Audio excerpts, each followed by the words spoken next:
And then when I finally connected to a group that was very specific to what we had gone through, I was like, oh, wow, this feels so much less lonely.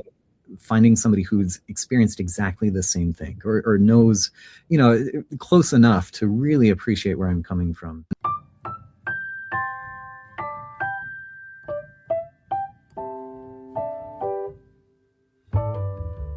On today's episode of Let's Talk SADS Live, we speak with a very special friend of ours, the CEO of the U.S. SADS Foundation, Walker Frahm. Like many of us, Walker has a deep personal connection to the SADS community. In 2022, he and his wife lost their newborn daughter, Lavinia, to an undiagnosed cardiac event within days of her birth. Losing Lovey, as she is called, set Walker on a journey of reinvention. He pivoted his career to better align with his values, took stewardship of his family, and sought out new and deeper connections with family and friends. For any man going through loss and grief, this is a must listen. This candid and sometimes raw episode speaks directly to what it's like to be a father, husband, and leader in the face of a great loss. For Walker, it has become his mission to prevent others from facing the same heartbreak alone. Hi, Walker, and welcome to Let's Talk SADS Live. It's wonderful to have you here. This, I feel, is sort of a cross-border handshake across from Canada, cold Canada, to I'm not sure what your temperatures are like in Salt Lake City, but welcome to Let's Talk SADS Live. Yeah, thank you. It's not too bad in Salt Lake this year. Certainly not Canada cold. And it's a pleasure to be here. Thank you for having me. Great. Well, this is great. So I'm interested just kicking off, like if you want to tell us a little bit about your background. You've been in the nonprofit space for a long time. What were you doing leading up, prior to joining SADS USA? And, what really more interestingly, what got you into that space? I mean, a lot of people, don't jump into it. So, maybe just start there. Yeah, thank you. So, growing up in South Florida, I was always very active in nonprofit-y things. I was a Boy Scout. I was heavily involved in various service clubs in high school, helping. We had a students taking on paralysis club where we worked with folks mostly kids in wheelchairs. And I just had a lot of joy participating in that. When I went to college, I went to Yale for my studies as an undergrad and was very active with Relay for Life and Colleges Against Cancer, and was an officer helping to organize efforts there. And then with my studies, I really found myself drawn toward international work, and that's where I really caught the nonprofit bug. I started to study things like corruption and human trafficking in Eastern Europe, and actually spent a few years over the course of about a decade in Eastern Europe through my undergraduate studies and then graduate studies at University of Washington in Seattle later. Studying nonprofits and how they work and how they can function effectively and how they can work in coalitions. And after my graduate studies that were focused on nonprofit management, organizational strategy, international aid, I actually spent a long time, most of the last decade, working in the humanitarian space, and just found a lot of joy in helping families rebuild their lives. Especially, most of my focus was working with people who'd been displaced by war or by natural disasters. And many of them lost family members and were forced to move to a new location, and working with them to find their footing, to start up again, to find community, to find purpose. That brought me a lot of joy and satisfaction. And it was just the perfect fit of my skills and my interests. And then 3 years ago, in October of 2022, I had a daughter, a long-awaited daughter. We had, at the time, we had a 13-year-old son, And then we had been trying for over a decade to get pregnant again, to have another child. And we finally did. After several rounds of fertility treatments, we actually had a spontaneous pregnancy. It felt like a miracle, and it was a miracle. And but then, very sadly, our daughter, as she was being born, had a cardiac event and was born without a pulse. And it took them 15 minutes to reestablish a heartbeat, and she ended up passing away a few days after that. And that was devastating and just extraordinarily difficult. And I remember going back to the first trip I took. I traveled regularly for my work, and the first trip I took after my daughter passed was to Turkey after the earthquakes. You may remember a few years ago there were these massive earthquakes, and I was meeting with people who had lost family members at 2 a.m. in the morning, and just talking to family after family who had the story of waking up, grabbing who they could, what they could, running outside as the house collapsed around them. And it just struck me so much more powerfully after having lost my daughter. I was like, oh my gosh, this feels like exactly the same thing that I went through, right? The circumstances are different, but that sudden loss, that sudden life looked a certain way and now it's entirely different, the house collapsing around you, just really, struck home to me. And I started to think at that point about, how do I want to spend the rest of my career? I'd had a lot of joy in working with those who'd been displaced by war and natural disasters, but I really felt myself drawn to working with families who had gone through something similar to what I had experienced, and more than anything, trying to prevent those kinds of tragedies, right? And I got connected to the SADS Foundation. They were looking for a new executive. And this, again, just feels like the perfect fit of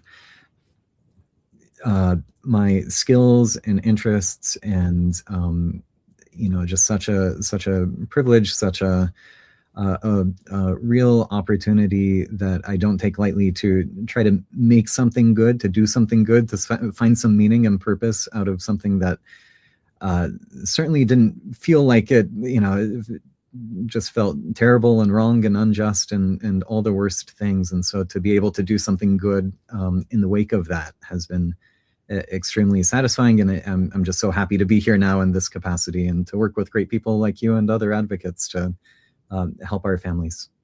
Wow. Well, thank you for sharing that story. It's so powerful. I'm very sorry for your loss. You have a quilt behind you. Maybe you could share with our viewers. If you're listening, it's a beautiful multicolored sort of light pastel quilt, and it has some words on it. Maybe you just want to turn and tell us what it says. Yeah, thanks for asking.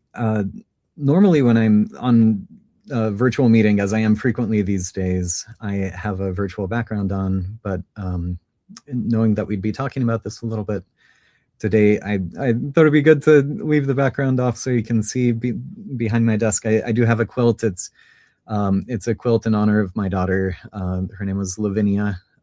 We call her Lovey. And it was made by my aunt. And she took little quotes from the obituary that I wrote together with my wife, and put them into the quilt along with Lovey's name and date of birth. And it just brings me a lot of joy, helps me stay connected to her, and it reminds me of why I do the work that I do, is for little girls like her and other young people who deserve to live long, full lives, and for their families. That's wonderful. It's beautiful. Thank you for sharing that. So your work is really in alignment with the experience you had that you can now share with other families, SADS families who have lost people. And we have a lot of people in our community who have lost children. What does it mean to you, especially to be a man experiencing grief of a small child. We often, I think, in our society, focus on the mother, but fathers have an experience too. And perhaps you could share what it was like for you as a father and a husband. That's such a great question. I really appreciate that. I think I can speak to my experience, and I think there are some generalities here. I know in the wake of our daughter's, when she was injured for the first few days and hanging on to life, and we were hoping for all the best things. My wife at the time was both emotionally and physically. She'd been through a lot of physical travail through labor and emergency C-section, and so I was trying really hard to not run away from difficult feelings, to meditate, to be open to everything. But even still, I really think that a core part of me was holding everything together in a way that she just wasn't able to at the time. And that extended for a while after. I returned to work not too long after she passed away, it was 6 or 8 weeks off, which was good. But it was interesting to see that for me, the grief actually hit me really hard about a year later. And I think up until then it was, I was kind of holding everything together and being strong where my wife couldn't at the time. And then as she got more stable and was able to better handle life, and she got stronger physically and was, just better prepared to engage with life and its challenges. I think something in me started to kind of break open and allow some of the grief to hit me. And man, I really found a lot of benefit from therapy, working with people. I had a therapist who did, what's the rapid eye movement therapy that was extraordinarily helpful. And then, I found a lot of benefit. I think another impulse that a lot of guys in my position have, and I work as I should maybe shout out another organization. There's a group called Hope for HIE, hypoxic ischemic encephalopathy, which is the result of, it's what my daughter passed away from, because she didn't have blood flow to her brain initially. And so there I've worked as a loss mentor, and I've worked with some other dads who've been through this experience. And I think there is a really powerful experience of wanting to kind of run away and not engage with hard feelings and just kind of, go about life as usual. And I completely get that. And I think some of that is healthy to a degree. But I found a lot of, I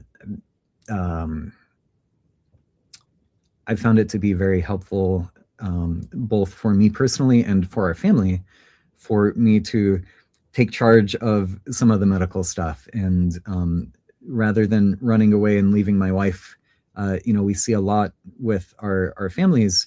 Sometimes a lot of the labor of dealing with medical issues for children or for the family falls to the wife or the mother.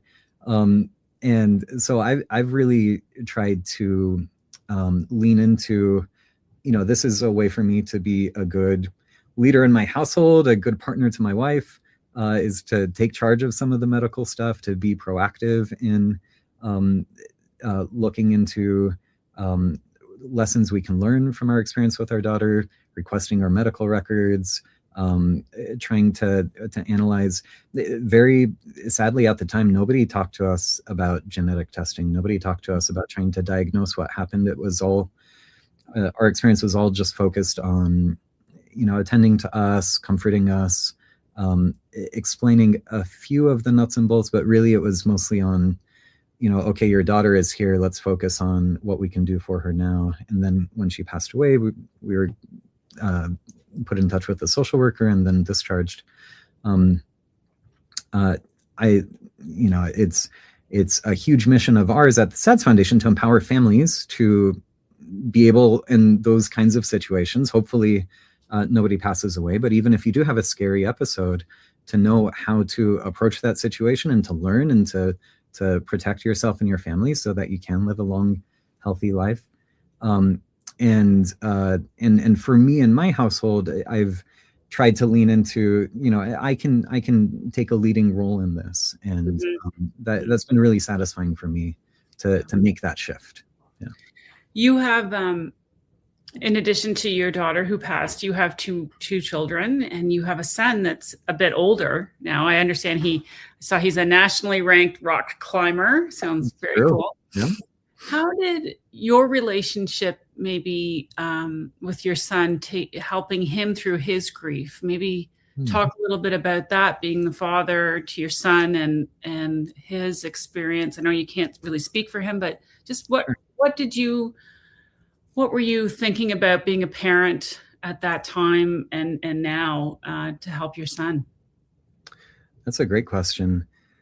Yeah, our son, I think there's something protective about being an adolescent and going through really difficult moments. I think there's something at least I noticed in him, and I recall from when I was that age, that makes it hard to engage with the really big emotions, right? And you kind of distance yourself. And so it's interesting as a parent to, you don't want to shroud things in mystery and shield them too much from difficult things, right? I think it's better to have open conversations, to talk frankly about what you're feeling, and to let them into how you're thinking through things and working through things, while also not needlessly pulling them into your grief or the difficulties that you're facing. So yeah, with our older son Atticus, who's now 16, he so it was really important for us that he was able to be there to say goodbye to Lovey when we knew that she wasn't going to make it, and him having a little bit of a connection there was good. And then we've tried to find ways to remember her, right? And I think this is something that I find to be very common for people who've experienced loss, right? Remembering that person, who they were, that they existed, keeping them alive, not only in your memories, but in the memories of people around you, is such an important thing. And so we actually do periodic, we call our Lovey Cares meditation time, where we came up with a little acronym, CARES, of calming ourselves, accepting what's been given to us, good and bad, releasing blame for difficult things that might have happened, or difficult things we're working through right now, extending gratitude where we can, and then savoring what is in front of us, savoring the lives that we have.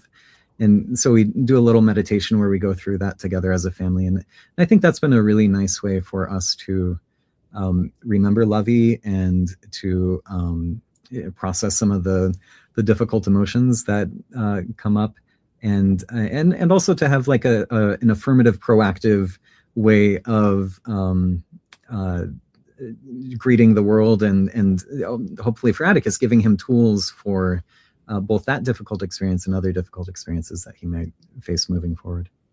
That's a wonderful family ritual. I was going through the CARES, and you said it so well. And I think that would be something that any family to come together to remember their loved one. It's a wonderful process that you have. Yeah, thank you. What other lifelines, Walker, did you reach out to and continue maybe to reach out to use that were helpful to you? Mm-hmm. Another thing that comes to mind that I think is particularly relevant for men, but for everybody really. But I think, I really found myself in, so my daughter passed away. At a certain point, I really felt called to change the direction of my career, which meant leaving a lot of relationships, a lot of people and friends. Of course, I stay in touch, but it's different. I was working every day with people who were close colleagues and really good friends, and then as I shifted directions, that changed, and I found that a lot of my emotional life, a lot of my social life was tied up in work, and I really found, going through that process, losing our daughter, leaving my job and starting out in new ventures, I really found that it helped quite a lot to lean into the non-work people in my life, right? Like leaning into friendships, going to movies with my guy friends, starting to play rec league sports more frequently, and connecting to patient groups of other people. And I really found that the more specific I could, the more specific the support group, the more specific the resources, the more helpful they were. Mm-hmm. It was interesting. We attended a number of loss groups, of toddler, infant loss groups, and it was really quite challenging at times, just the variety of perspectives people brought to that. And then when I finally connected to a group that was very specific to what we had gone through, I was like, oh, wow, this feels so much less lonely. Finding somebody who's experienced exactly the same thing, or knows, close enough to really appreciate where I'm coming from. And we see this in our work with families through the SADS Foundation, that, providing, whether it's support groups or through our conferences, opportunities to meet up, or putting people in touch with specialists, having people connect to others who can really understand the specifics of their circumstance, and dispelling or cutting through somewhat that loneliness, I think is really, really helpful. And just to finish the thought, I think women are maybe better socialized, at least in my limited experience. The women in my life are better at proactively reaching out,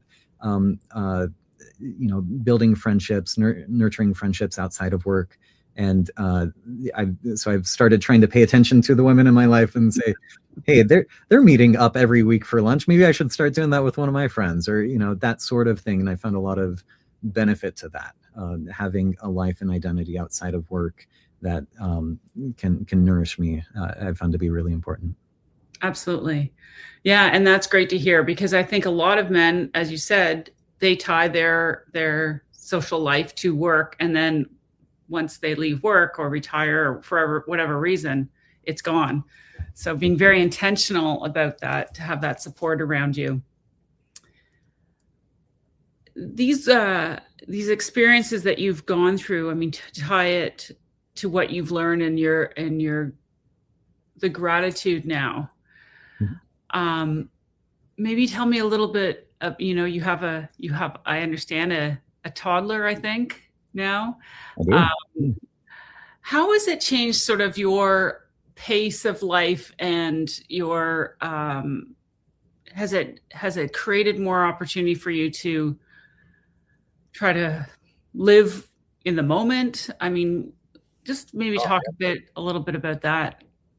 Oh yeah, absolutely. I mean, there's nothing better for helping with that mindfulness practice of living in the moment than having a very little person in your house, right? Who's constantly experiencing things for the first time, and so you can kind of see the world through their eyes, put yourself in their shoes, and also, though, they're growing and changing so quickly that if you're not savoring those moments, if you're not engaging with them as they are, where they are right now, you blink and it's gone. And so I think in both of those ways, it's really been so great and such a wonderful opportunity to now have our little one is now 11 months old, and walking around and starting to climb, take after his big brother and climb on everything. And so it's been tremendously fun to have him, and a good reminder in that way. And and it really, I think both he, our son, our baby son, and our daughter who passed away are really core touch points for me as I come to work every day. Right? It's we do a lot for our size. I think a lot of us in the patient advocacy world are trying to do a lot for our resources.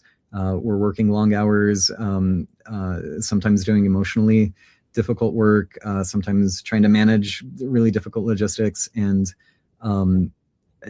being in the moment, being grateful for the chance to do that, being excited to help families who've gone through difficulties, or to help children like my young son to be protected, to grow up, to make sure they can live long, healthy lives and experience everything that life has to bring. That's tremendously motivating. It's extraordinarily motivating for me, and really helps me come to work every day, enthusiastic about what I do, which I'm just very grateful for. Walker, I really appreciate the time you spent with us today. It really sounds like you live your life in alignment with your values, that you are someone who keeps growing despite these terrible tragedies that happen to us. I mean, you very much have shared with people some very tangible ways, I think, that they can cope going through their difficult times too. Is there any last words you'd like to share with us? Oh, good question. Well, I suppose I want to say thank you so much for having me, and thank you so much for the work that you do. I do think there's so much that we can do in partnership, whether it's joining forces, kind of from country to country, to find ways to magnify our impact and getting the word out, raising awareness. And I suppose if there's a general takeaway that I want to leave, it's that life is so much better and more fulfilling and easier, no matter what you're going through, when you are reaching out to others and finding ways to take your experience and use it to help in your community, use it to learn lessons that can pay forward the goodness that others have shown to you. And I love our community because we're full of, we have so many families and individuals who come to us exactly with that perspective of, okay, I've gone through a difficulty, I've had a scary event, I've gone through a sad event.